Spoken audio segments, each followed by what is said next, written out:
আলাপ পডকাস্টে আপনাদের স্বাগতম। আমি এখন আছি শ্রীমঙ্গলে। সো আজকে আমাদের পডকাস্টের একটা ওয়াইল্ড লাইফ সেগমেন্টের একটা প্রথম এপিসোড ধরতে গেলে এটা। সো এই জায়গায় আমি শ্রীমঙ্গলের একজন লোকাল ভাই, যে কিনা মানে wild life enthusiastic, wild life photographer, অনেক সুন্দর সুন্দর ছবি তোলে বা ওয়াইল্ড লাইফ নিয়ে অনেক ডেডিকেশন আছে ভাইয়ের। সো ইন ডিটেল আমি ভাইয়ের সাথে আলাপ করব। আর আমরা এই পডকাস্টে ভাইয়ের গেস্ট হিসেবে পাইয়া আসলে খুব ভালো লাগতেছে আমারও, কারণ এটা মানে খুব একটা এক্সপিরিয়েন্স হবে আশা করি। ঠিক আছে, আমরা এখন আসিও একটা জায়গায়, লাভাছড়ার ভিতরে একটা জায়গায়, ওয়াইল্ড লাইফ স্যাংচুরিতে। সো আমরা ভাইয়ের সাথে আড্ডায় আলাপে জড়ায় যাই এখন। তো ভাই, কি খবর? ভালো। কেমন চলতেছে আপনার দিনকাল? হ্যাঁ, ভালো চলতেছে। ছবি টবি তো ইদানিং দেখলাম খুব ফাটাফাটি তুলতেছেন। হ্যাঁ, এখন একটু কম, কারণ যে বৃষ্টি পড়ে তো হ্যাঁ, সবসময় আবার বের হওয়া যায় না। আচ্ছা। তো আপনার মানে ওয়াইল্ড লাইফের যে মানে স্টার্টিংটা কত সালে, মানে মানে কত সালে আপনি ফিল করছেন যে না, এখন আমি ওয়াইল্ড লাইফ শুরু করে দিব ছবি তোলা আর কি? অ্যাকচুয়ালি আমার তো পশু পাখিদের ইয়েতে আমার অনেক মানে আগ্রহ ছিল আগে থেকেই। আচ্ছা আচ্ছা আচ্ছা। তবে আমার কাছে তেমন কিছু ছিল না যে আমি ছবি তুলবো বা ইয়ে করবো। তো আমার 2018 থেকে ভাই একটা আমার ক্যামেরা নিয়ে দেয় আর কি। আচ্ছা আচ্ছা। ছোট একটা ক্যামেরা, এটা ছিল ক্যানন 700 আর কি। ক্যানন হ্যাঁ, 700। D700। আচ্ছা আচ্ছা। তো পরে দিয়ে ওই ছবি দিয়ে, সরি, ক্যামেরা দিয়ে আমি ছবি তুলি। D700 ক্যাননের। হ্যাঁ, আর লেন্স ছিল সরি, 700D। 700D। হ্যাঁ, এটা হচ্ছে লেন্স ছিল ছোট আগে, ওই যে এটা কিট লেন্স, যেটা কিট 55। লেন্স। হ্যাঁ 1855 যেটা। হ্যাঁ, এটা দিয়ে আচ্ছা আচ্ছা। প্রায় আমি ওই যে পোকার ছবি তুলতাম, পাতার ছবি তুলতাম, আচ্ছা আচ্ছা তারপরে ফুলের ছবি তুলতাম। আচ্ছা। নতুন ফটোগ্রাফাররা যা হ্যাঁ হ্যাঁ করে। হ্যাঁ, যা করে আর কি। তখন আমি আবার পাখিরও ছবি তুলি ওইটা দিয়ে, আচ্ছা, অনেক আচ্ছা। দূর থেকে আর কি, আচ্ছা, আচ্ছা। যাই আসে আর কি, যেমনটা আসে আর কি, তো তুলি। আমি সরি, অনলাইনে দেখতাম বা ফেসবুকে দেখতাম যে অনেক জনের অনেক সুন্দর সুন্দর ছবি, আচ্ছা। অনেক কিছু। তারপর ডিসকভারি চ্যানেলগুলো দেখতাম, একটা আগ্রহটা অন্যরকম আবার বেড়ে যায় যে এটা কিভাবে সম্ভব, এত ক্লোজ ছবি, এত ক্লোজ ছবি, এত ক্লিয়ার ছবি, মানে পাখির ডাক সহ, মানে অনেক কিছু আর কি। তারপরে মানে আগ্রহটা অন্যরকম বেড়ে যায়। তারপরে আমি যোগাযোগ করি ইয়োর সাথে আর কি, যা আমি যোগাযোগ করি যে শ্রীমঙ্গলে এক ভাই, যে উনি ছবি তুলে আর কি, ওয়াইল্ড লাইফের ফটোগ্রাফি করে, খোকন ভাই। খোকন ভাই। আচ্ছা আচ্ছা আচ্ছা। খোকন ভাইয়ের সাথে যোগাযোগ করি, তখন খোকন দা আমাকে সাজেস্ট করে যে এরকম ক্যামেরা বা এরকম লেন্স নিলে তারপরে এরকম ছবি তুলতে পারবা। আচ্ছা আচ্ছা।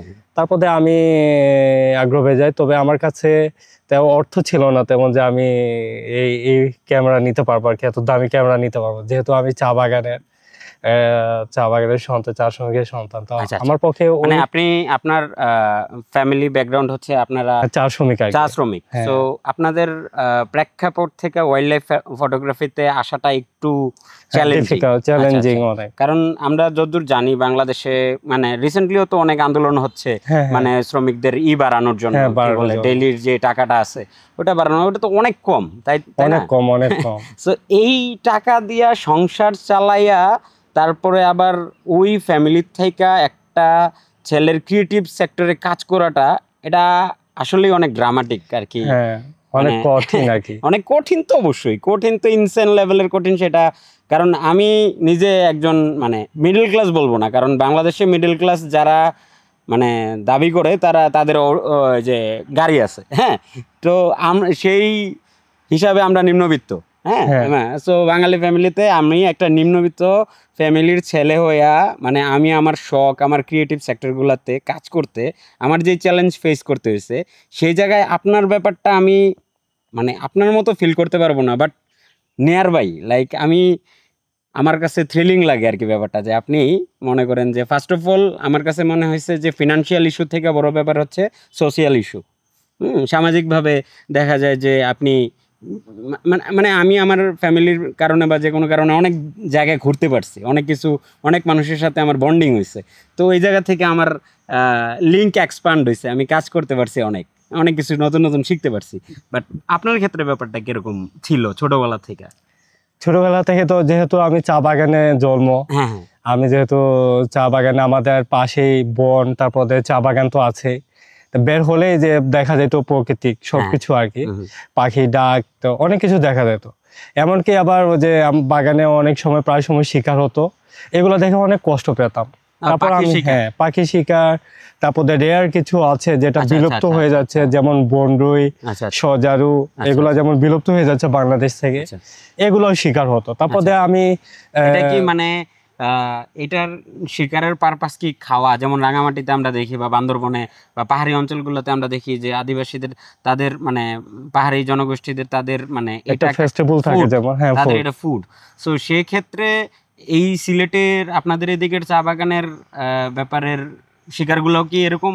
হ্যাঁ হ্যাঁ অবশ্যই, যেহেতু চা বাগানে তো একটা মানে তাদের যে দিন চলাচল বা খাওয়ার জন্য যে মাংস, যে এটা কিন্তু তাদের মানে সমর্থন নেই যে ওরা একটা মাংস কেনার মতো এখন নাই। তখন যেহেতু সামনে বন, সামনে সবকিছু, তাহলে তো সপ্তাহে যেমন প্রকৃতিক ওই সপ্তাহে একদিন যখন ফাইভ পাতো সবাই আবার যেত না, এটা কিছু কিছু জাতি আছে যারা আমার বের হতো আর কি।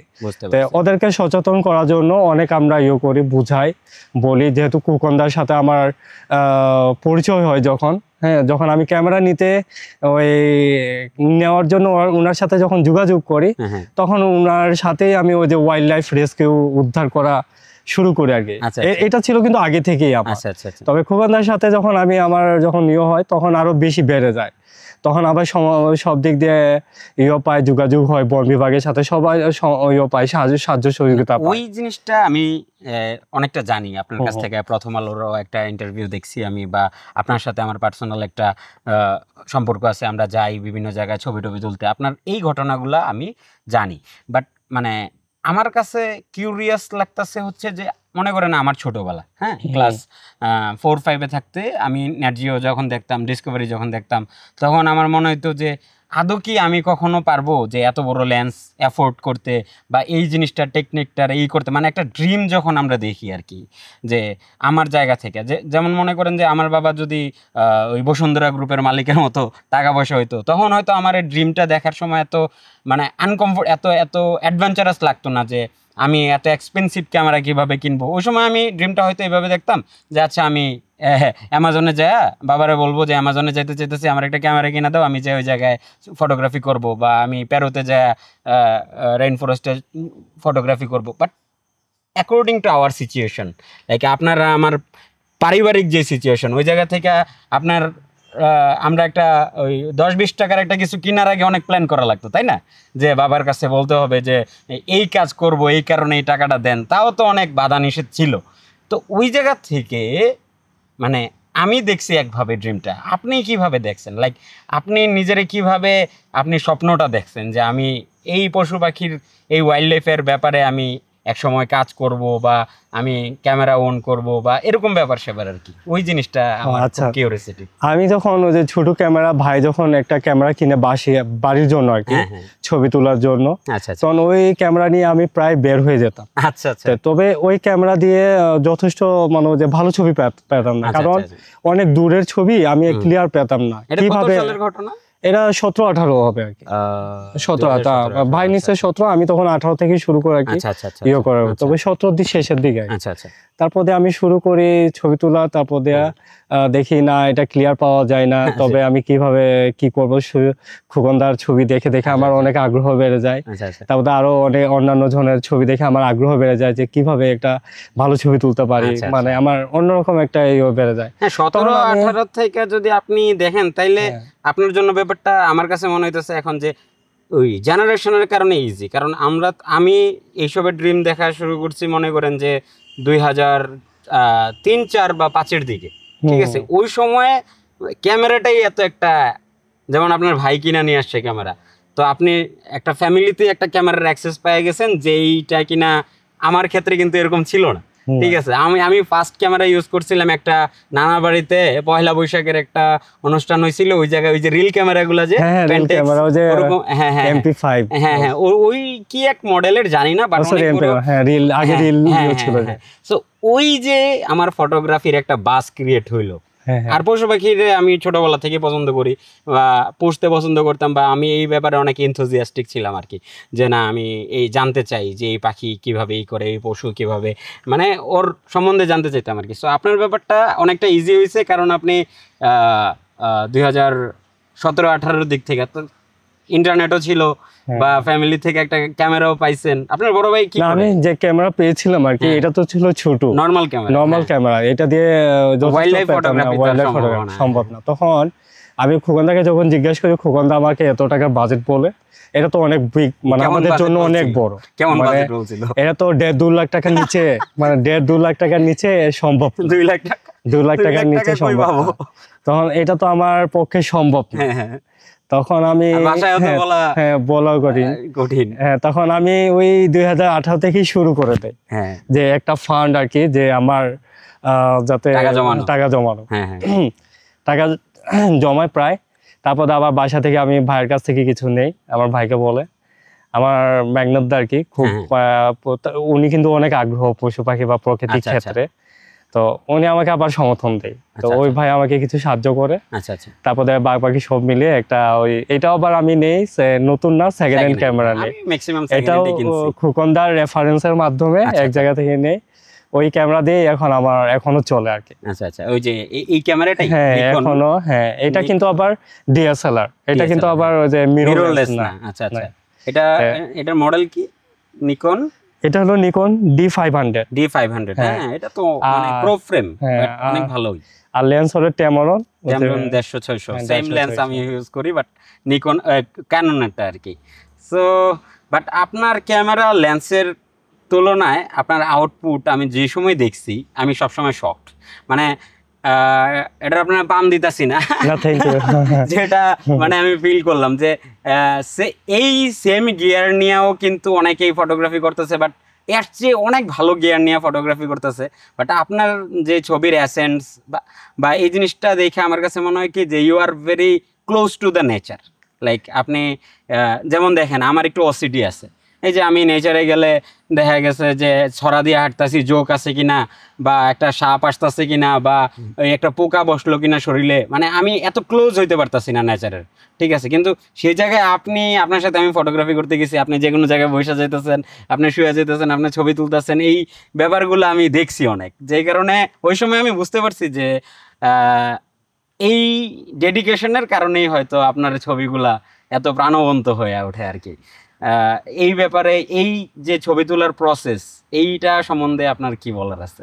অ্যাকচুয়ালি যখন আমি শুরু করি আর কি, যখন একটা ছবি ভালো পেতে হলে বা একটা ইয়ে করতে হলে, যেমন বন্যপ্রাণীদের যেন ডিস্টার্ব না হয়, তারা যেন কমফোর্টেবল ফিল করে, মানে তারা যাতে না ভাবে যে আমাকে তাড়ানো আসছে বা শিকার করতে আসছে, তারা যেন এইগুলা যেন যাতে কোনোভাবে যাতে তারা অনুভূতি না করে, এর জন্য ডিস্টার্ব যাতে না হয়। তা ওই, আর আমিও একটা যাতে ভালো ছবি যাতে পেতে পারি, তখন আমি ওই যে মনে কর বনের সাথে মিলে যেতে হয়। তখন হয়তো ড্রেনে বসে যেতে হয়, বা ড্রেনের কাছে বা যে কোনো জায়গায় আর কি শুয়ে ছবি তুলতে লাগে, যাতে ছবি সুন্দর হয় আর ও যাতে ডিস্টার্ব না হয়, মানে প্রকৃতি যাতে ওয়েট করা লাগে। অনেক ওয়েট করতে লাগে। লাস্ট টাইম সাতছড়িতে আপনার সাথে আমি বসে আছিলাম, আপনার মনে আছে যে আমি বলতেছিলাম যে ভাই আমি শেষ, যে প্রায় আমরা কয় ঘন্টা, 6-7 ঘন্টা বসে ছিলাম।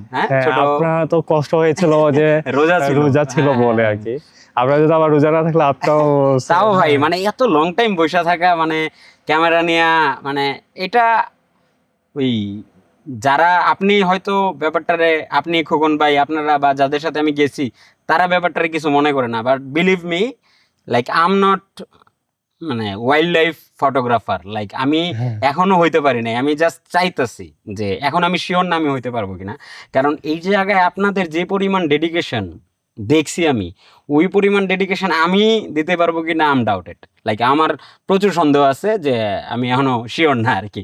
সো এখন বাংলাদেশের আরেকটা ব্যাপার যেটা, মানে বিশেষ করে সিলেট অঞ্চলে পাখি শিকার হয় প্রচুর। প্রচুর পাখি শিকার হয়। সো এই কারণে আমরা পাখির এত কাছাকাছি যাইতেও পারি না। আপনি ছোটবেলায় কেমন পাখি দেখছেন আর এখন কেমন পাখি দেখতেছেন, এটার মধ্যে কি কোনো তারতম্য আছে? অবশ্যই। যেমন আমি ছোটবেলায় দেখতাম যে আমার মানে বাড়িতেই যে গাছ থাকতো আশেপাশে, এখানে প্রায় বন্য পাখিরা চলে আসতো। তো চা বাগান, মনে করো চা বাগান আগে তো অনেক ছিল, বন ছিল আগে, চা বাগান আগে অনেক বন ছিল, এখন তো ওই চা বাগান বনগুলা কেটে উজাড় করে ওইখানে এখন চা বাগান করে দিয়েছে। যার কারণে এখন ওই পাখিগুলা নেই, বা পাখির তুলনায় অনেক কমে গেছে। আর আগে যে বনের পরিমাণ ছিল, যে লাউয়াছড়া যে বন মানে বিশাল, এখন তো প্রায় কিছুটা হলো এদিক ওইদিক দখল। হ্যাঁ, আর অ্যাকচুয়ালি এখন কিছুটা হলেও সচেতন হয়েছে মানুষ, যেহেতু অনেক এখন যে নেটের যুগ, কিছু হলেই সাথে সাথে নেটে মানে ছড়ে যায়। তারপরে অনেক পরিবেশ কর্মীও মানে অনেক নতুন মানে আসছে আর কি, সব মিলিয়ে আর কি এখন পরিবেশটা ভালো, পরিবেশটা ভালো, অনুকূলে পাখিদের সেভ করা যাচ্ছে আর কি, এখন একটু অ্যাওয়ারনেস তৈরি করা যাচ্ছে। এটা আসলে ভালো। হ্যাঁ, ইন্টারনেটের এটা একটা ভালো সুফল আমার কাছে মনে হইতেছে, যে মানুষ স্বভাবের না হইলেও মানে সিচুয়েশনে পয়রা মানুষ সভ্য হওয়ার দিকে যাইতে হইতেছে। আমরাও অনেক বন বিভাগের সহযোগিতায়, মানে বন বিভাগকে নিয়েই অনেক জায়গায় আমরা যে সচেতনামূলক লিফলেট বিতরণ করি, তারপরে অনেক জায়গায় ধাওয়াও দেই। ধাওয়া দিয়েছি অনেক জায়গা, যেমন একটা খুরমা বাগানে জাস্ট মানে একটা ছোট ওইখানে আবার পাখি শিকার ধরতে গিয়ে সাইকেল, কিনা আপনি মনে হয় পাইছেন কিনা জানি না, নিউজে ফেসবুকে দেখছিলাম আমি এটা, সাইকেল ছোট ফর একটা রেখে ও চলে গেছে। তো এখানে আবার কষ্টের বিষয় হলো কি, যে অনেক মুনিয়া পাখি ছিল আর এটা আবার প্রায় শতাধিক মানে ছিল, প্রায় কিছুটা জবাই করা ছিল আর কিছুটা জীবিত ছিল।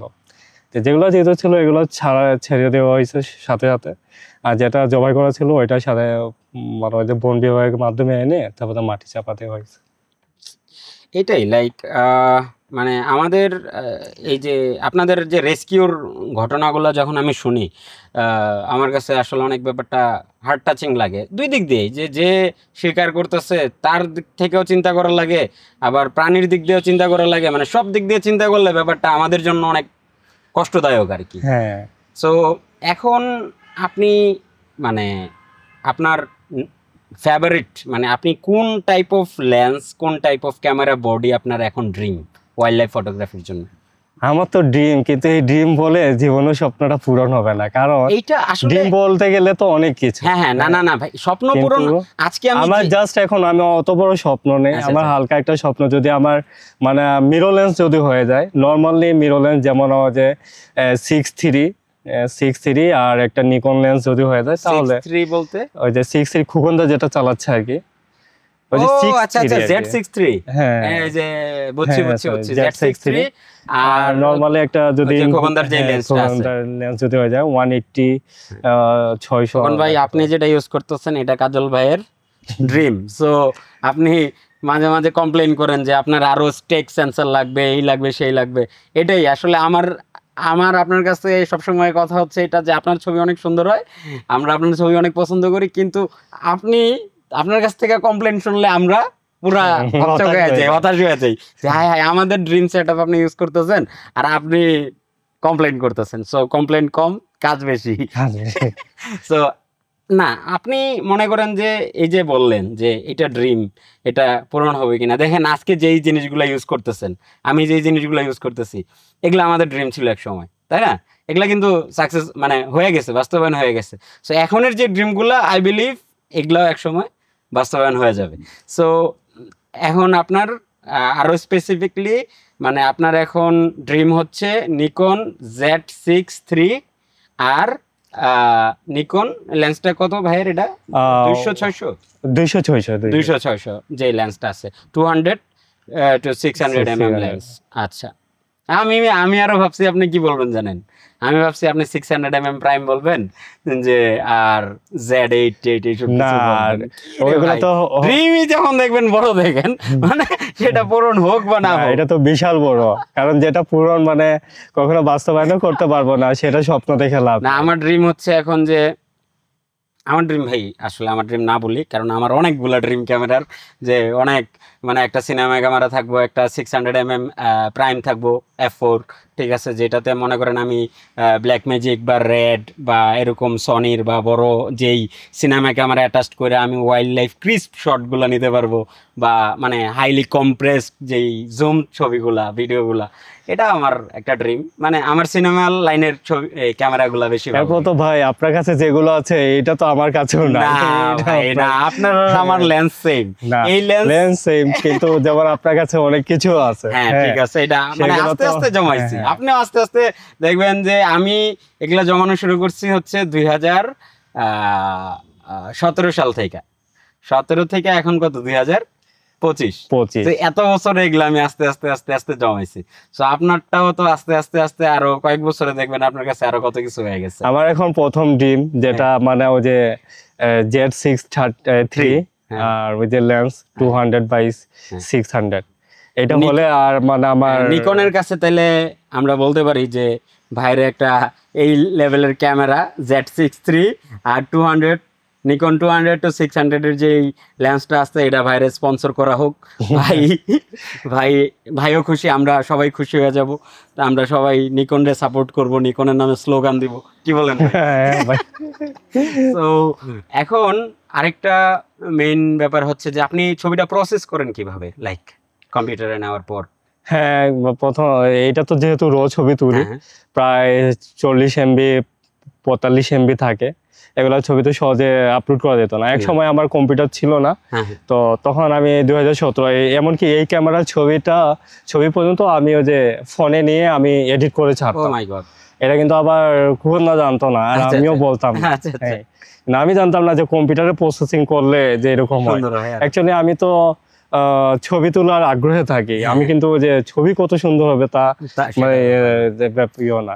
তবে আমি ফোনে অনেক ছবি ভিডিও মানে আমি করি, পরে দেখি না কম্পিউটার ছাড়া তো হয় না, একটা মানে প্রসেসিং দেখি একই ছবি প্রায় খুবন্দারও সেম আমারও সেম, কিন্তু দেখি দাদার ছবিটা অনেক সুন্দর হয়। পরে দিয়ে আমি ভাবি যে একটা কম্পিউটার যদি না নেই তাহলে তো হতেছে না, কম্পিটিশনে টিকতে পারতাছি না, কম্পিটিশনে টিকতে পারছে না। আর যেহেতু পেন ড্রাইভ থেকে ছবি নিতে গেলে তো আমার প্রয়োজন পড়ে যে কম্পিউটারে, তখন একটা কম্পিউটার নেই, কম্পিউটার নিয়ে তারপরে ওই কম্পিউটারে প্রসেসিং করে আর কি। আচ্ছা, কোন সফটওয়্যার ইউজ করেন?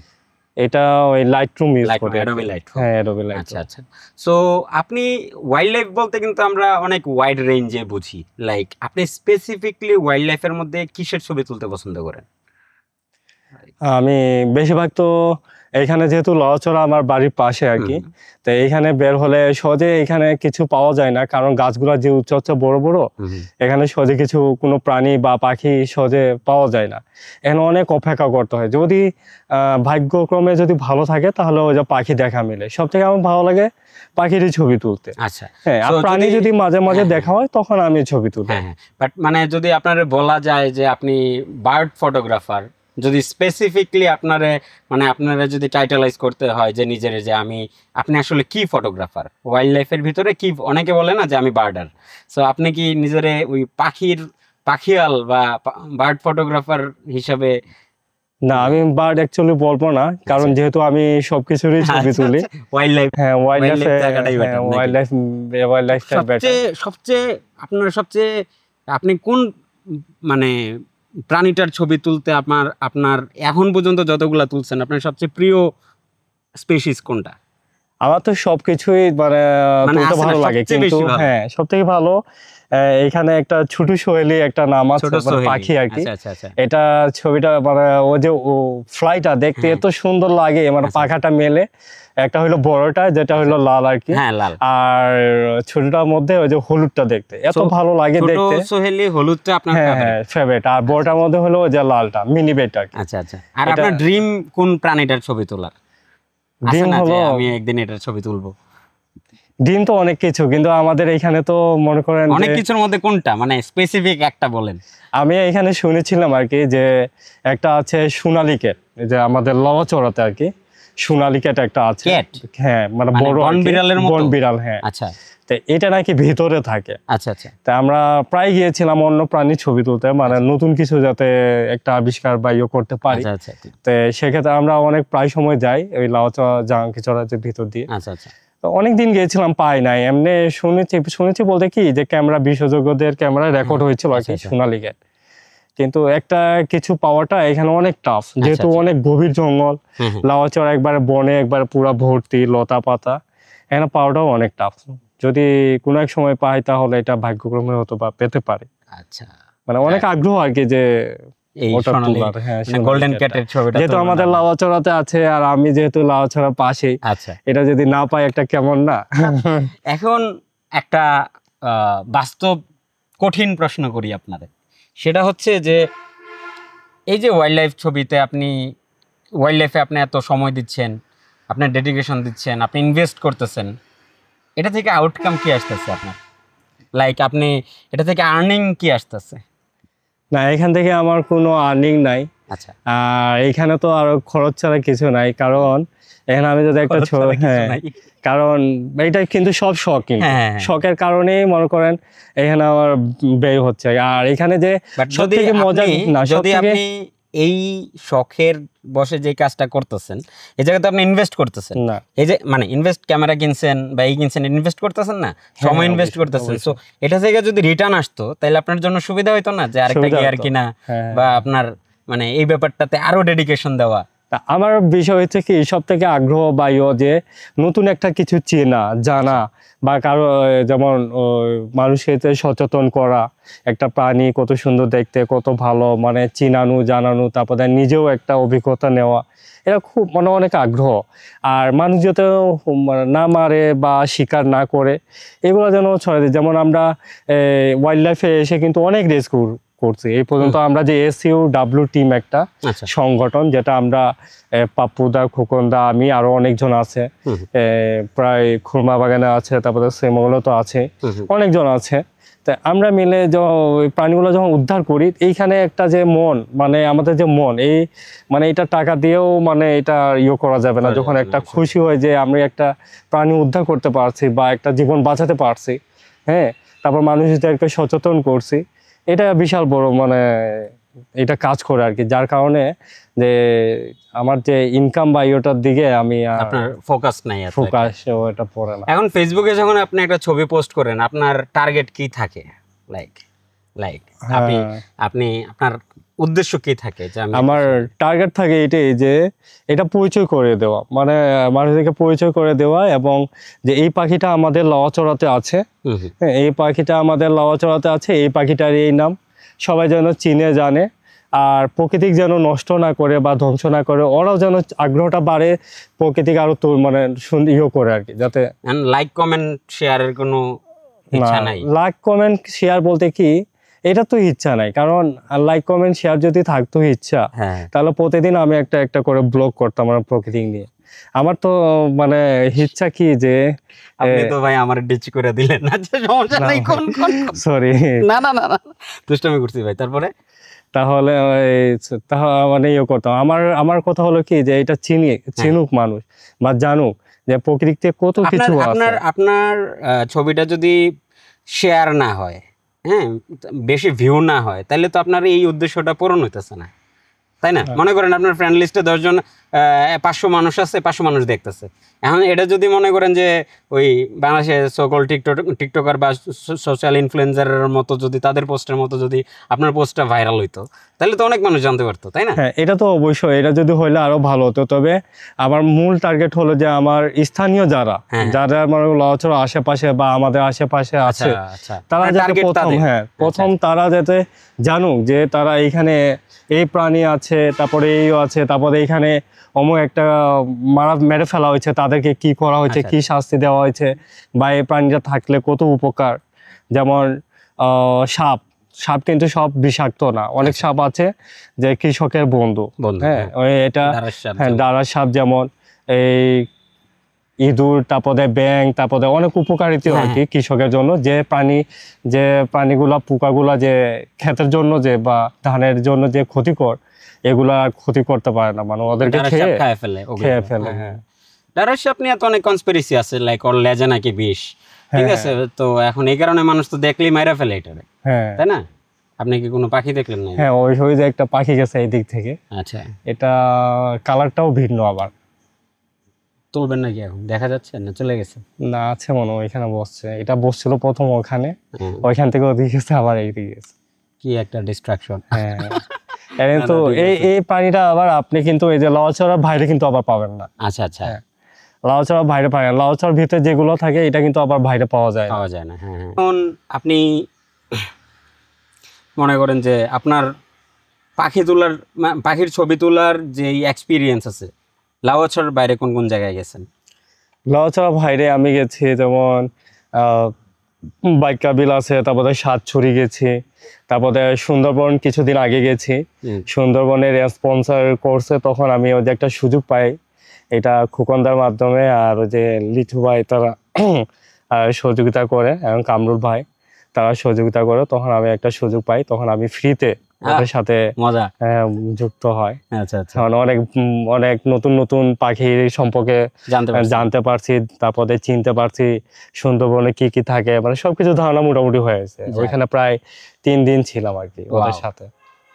এটা আমার অনেক ভালো, আর লাইফে আমার প্রথম এরকম একটা ট্রিপ, মানে একটা ট্রিপ মানে পেয়েছি আর কি।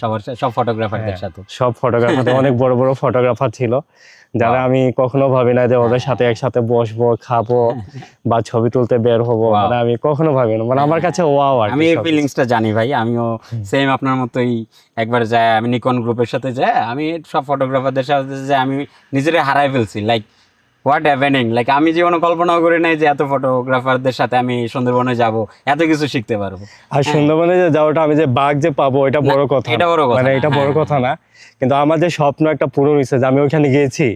তারপরে কতটা মাছরাঙ্গা আছে, কি কি মাছরাঙ্গা আছে ওইখানে। নেক্সট আপনি কোথায় যেতে চাইতেছেন? নেক্সট আমার টার্গেট আছে দেশের বাইরে, তবে এখনো বাংলাদেশটাই শেষ করি নাই, কারণ আমি এখনো রাজশাহী যাই নাই, টাঙ্গুয়া হাওর যাই নাই। আচ্ছা, মানে এগুলো আস্তে আস্তে ফিল আপ করবো, তারপরে নেক্সট টার্গেট দেখি আমাদের দেশের বাইরে যাওয়ার মানে স্বপ্ন আছে। যদি দেশের বাইরে কোন জায়গায়? দেশের বাইরে আমাদের আশেপাশে যেটা আছে, যেমন ইন্ডিয়া, শ্রীলঙ্কা, কারণ আমার কাছে তো অত টাকা নাই। মনে করেন যে আপনি একটা স্পন্সর পেয়ে গেলেন, বললো যে তুমি যে জায়গায় যেতে চাও তোমার নিয়ে যাবো, তাহলে কই যাবেন? স্পন্সর পাইলে তো তখন আমাকে যদি বলে যে জায়গায় নিয়ে যাব, তখন তো আমি সাজেস্ট করব আফ্রিকা। ও মাই গড, আফ্রিকার কোন জায়গা? আফ্রিকা আমার ওই যে কেনিয়া, এই জায়গাতে যাওয়ার অনেক মানে লাস্ট এটা স্বপ্ন আর কি, যে ওইখানে একবার যেতে পারলে মানে স্বপ্ন পুরো হয়ে গেছে। যাক, আপনার স্বপ্নের সাথে আমার স্বপ্নের অনেক মিল আছে। আমারও ইচ্ছা যে কেনিয়ার ওই সাইটগুলোতে ফটোগ্রাফি করতে যাওয়ার। আর আপনার বাংলাদেশে তো তাহলে টাঙ্গুয়ার হাওর বাকি আছে, টাঙ্গুয়ার হাওর, রাজশাহী, আরো অনেক জায়গা আছে। রাজশাহীতে আমারও যাওয়া হয় নাই মানে ফটোগ্রাফির জন্য। তো নেক্সট ট্রিপে চলেন আমরা রাজশাহীতে যাই। হ্যাঁ অবশ্যই, হ্যাঁ রাজশাহীতে যাই। সামনে মনে হয় যে শীত আসতেছে, তখন আবার শীতে কিন্তু আপনার সাথে প্রচুর ফটোগ্রাফি করার প্ল্যান করতেছি। অবশ্যই দোয়া করবেন যাতে এর আগে আমি একটা ক্যামেরা যাতে নিতে পারি। আমরা খোকন ভাইয়ের থেকে নিয়ে নিব না এটা নাকি? হ্যাঁ অবশ্যই। খোকন ভাইরে বললাম যে আপনি রিটায়ার্ড করেন, আপনি তো অনেক ছবি তুলছেন তাই না? এখন আমরা ছবি তোলার সময় এই কথা বললে ভাইয়ের কাছ থেকে ক্যামেরাটা নিয়ে নিলাম, কেমন হয় ব্যাপারটা? তো খোকন দা হার্ট অ্যাটাক করবে। আচ্ছা সমস্যা নাই, না আমরা খোকন ভাইয়ের কাছ থেকে নিব না, আমরা ট্রাই করবো নিকনের কাছ থেকে নেওয়ার। দেখি নিকন দেয় কিনা। নিকনের কাছে আমরা বলবো যে আমাদের কিছু ক্যামেরা দেন, আমরা টেস্ট করে দেখি রাজশাহীর ট্রিপে। এই কাজটা কিন্তু সনি করতেছে তাই না? হ্যাঁ সনি করতেছে, ওনাদের স্পন্সর অনেক আছে, ওনারা অনেক মানে যে দেয় আর কি, অনেক। আচ্ছা আচ্ছা আচ্ছা, তার জন্য পুরো বাংলাদেশ মার্কেট ধরতে পারে সেটাই। তাইলে এখন আপনার মানে আমরা আজকের ডিসকাশনের শেষের দিকে আসি পডকাস্টের। আমার মনে হয় প্রচুর গরম লাগতেছে, হিউমেড ওয়েদার, আজকে বৃষ্টি হইলো কিন্তু মেঘাচ্ছন্ন হইলো, রোদ না থাকলেও প্রচুর গরম লাগতেছে। এখন আমি আর লম্বা না করে আমি চাইতেছি আপনার সাথে আড্ডা সারাদিন মারা যাবে ওয়াইল্ড লাইফ নিয়ে। এটা মানে এমনিই তো আমরা ঘন্টার পরে ঘন্টা আড্ডা দিই। তো এখন ব্যাপারটা হচ্ছে যে আপনি অডিয়েন্সের উদ্দেশ্যে কি বলার আছে আপনার, মানে এই ভিডিও আই থিঙ্ক বাংলাদেশের সব প্রান্তের মানুষ থেকেই দেখবে, সো আপনার মানুষের কাছে কি বলার আছে ওয়াইল্ড লাইফ সম্বন্ধে? বা আমি বলবো এটাই যে আসলে প্রকৃতিকে বাঁচাতে হলে বন্যপ্রাণী রক্ষা করতে হবে। বন্যপ্রাণী যদি না থাকে তাহলে প্রকৃতি থাকবে না। আর আমরা যে শ্বাস প্রশ্বাস নেই তা কিন্তু গাছ থেকেই। তা আমি বলবো যে সবাই এগিয়ে আসুন যাতে বন্যপ্রাণী রক্ষা করি এবং প্রকৃতিকে রক্ষা করি। আর যারা নতুন ফটোগ্রাফার হইতে চাইতেছে ওয়াইল্ড লাইফ, তাদেরকে বলবো এটাই যে তারা যেন একই কাজ করে, যে বন্যপ্রাণী পাশাপাশি শখের বা মনে করো অনেকজন পেশাও আছে, পাশাপাশি যাতে বন্যপ্রাণী রক্ষাতে সচেতনতা বৃদ্ধি বাড়ায়, তারাও যাতে এই কাজগুলো মানে করে, যাতে রেস্কিউ বা উদ্ধার, তাহলে আমি মনে করব যে বাংলাদেশে খুব মানে দ্রুত এগিয়ে যাবে, যে বন্য প্রাণী হত্যা এগুলো কমে যাবে আর কি। আরেকটা ব্যাপার মাথায় আসলো আমার, যে এখনের জেনারেশনে ড্রাগ এডিক্ট হয়ে যাওয়ার একটা প্রবণতা কিন্তু আমরা দেখতেছি, তাই না? সো আপনার কি মনে হয় যে যদি কোনো প্যারেন্টস তার ছেলে মেয়েরে ওয়াইল্ড লাইফ ফটোগ্রাফির মতো ব্যাপারে ইনফ্লুয়েন্স করে, ক্যামেরা কিনা দেয়, লেন্স কিনা দেয়, সেক্ষেত্রে কি এই ব্যাপারটা থেকে সরে আসা সম্ভব? অত সহজ না, কারণ হ্যাঁ হবে, কিন্তু বন্যপ্রাণীর এটা মন থাকতে লাগে, এটা একটা আগ্রহ থাকতে লাগে, যে আপনি বলবেন একটা মনে করেন ড্রাগস এডিকেটেড যদি বা থাকে, হ্যাঁ উনি চাইলেই উনি যে একটা মানুষ মনে করেন যে যখন ড্রাগ এডিক্ট হওয়ার আগের সময়, হ্যাঁ অবশ্যই একেবারে পরিবর্তন মানে চেঞ্জ হওয়ার পুরো মানে থাকবে আর কি, মানে ওই ব্যাড সেক্টরের দিকে যাওয়ার সময় থাকবে না। ওনারও একটা আগ্রহ বেড়ে যাবে যে বন্যপ্রাণী কিভাবে রক্ষা করতে পারি, তারপরে বন কিভাবে রক্ষা করতে পারি, এই আগ্রহটা বেড়ে গেলে তখন ওনার মাথায় সব সময় এই কাজগুলো করবে, যে কিভাবে সুন্দর একটা ছবি তুলবো। তখন ওই নেশাগ্রস্ত দিকে মানে মোটেই থাকবে না, তখন হয়ে যাবে আর কি, মানে ব্যাপারটা ইজি হয়ে যাবে, যে একটা সহজ সরল রাস্তায় চলার। আচ্ছা, আপনার পুরো নামটা বলেন। আমার নাম হলো কাজল হাজরা। হাজরা, আপনার সারনেম হচ্ছে হাজরা। এটা কি গোত্রের নেম লাইক? হ্যাঁ, এটা family name like, family name. এই আমরা তো মূলত বাংলাদেশে আসি প্রায় 200 বছর হয়ে যায় প্রায়। কোথা থেকে? এটা তো হ্যাঁ আসাম থেকে। আসাম থেকে এখানে ওই জায়গা থেকে আসার সময় আপনারা এই না আমাদেরকে নিয়ে আসে আর কি ব্রিটিশরা, যে চা মাটি করলে স্বর্ণ বের হবে বা মাটি করলে হীরা বের হবে, এইভাবে করে নিয়ে আসে এইখানে। হ্যাঁ এইখানে এসে জঙ্গল পরিষ্কার করে চা বাগান করা হয় আর কি। তো এইখানে অনেক জাতি আসে এইখানে, যেমন শুধু হাজরা নয়, অনেক জাতি আছে চা বাগানে, যে তারা অন্যান্য জায়গা থেকে আসছে আর কি, নিয়ে আসছে আর কি, নিয়ে আসা হয়েছে। আচ্ছা, তাইলে কাজল ভাই আপনার অসংখ্য ধন্যবাদ, আপনার মানে এই ব্যস্ততার মধ্যে আমার সময় দিলেন। ঠিক আছে, যে আশা করব ভবিষ্যতে আপনারে আমি আমার এরকম ডিসকাশনে বা ফটোগ্রাফিক জার্নিতে পাবো, বা আপনি আমার নিবেন আপনার সাথে। হ্যাঁ ধন্যবাদ। কি বলেন, আমিও মানে অনেক খুশি যে আপনার সাথে দেখা হলো, বা আপনি যে এরকম একটা আমার একটা মানে করবেন আমি ভাবতেও পারি নাই। শুনে খুশি হলাম, যে আমি যখন জানতে পারছি যে আসাদ ভাই আসছে শ্রীমঙ্গলে, যে তোমার একটা করবে ভিডিও বা করবে আর খোকন দারও, তখন আমি শুনে তো আমরা কি বলেন যে আমি তো শুনে অবাক হয়ে গেছি, এবং আমি অনেক খুশি। আর অনেকদিন পরে দেখা হয়েছে। আচ্ছা ভাই, তাইলে আমরা আপাতত সবাই টাটা বলে দিই। হ্যাঁ, বাই বাই।